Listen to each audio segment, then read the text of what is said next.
بسم اللہ الرحمن الرحیم۔ السلام علیکم ورحمۃ اللہ وبرکاتہ۔ مغرب کی نماز کے بعد کا عظیم اجر والا ذکر۔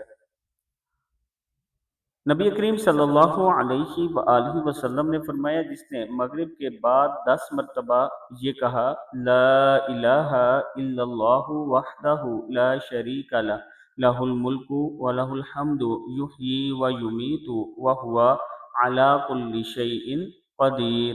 اللہ کے سوا کوئی معبود نہیں، وہ اکیلا ہے، اس کا کوئی شریک نہیں، اسی کے لیے بادشاہت ہے اور اسی کے لیے سب تعریفیں ہیں۔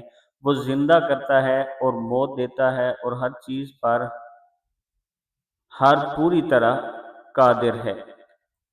اللہ اس کی صبح تک حفاظت کے لیے مسلح فرشتے بھیج دیتا ہے جو اس کی شیطان سے حفاظت کرتے ہیں، اور اس کے لیے ان کے عوض 10 نیکیاں لکھی جائیں گی جو اسے اجر و ثواب کا مستحق بنائیں گی، اور اس کے مالک بیماریاں اور گناہ مٹا دیے جائیں گے، اور اسے 10 مسلمان غلام آزاد کرنے کا ثواب ملے گا۔ ترمذی کی حدیث ہے 3534۔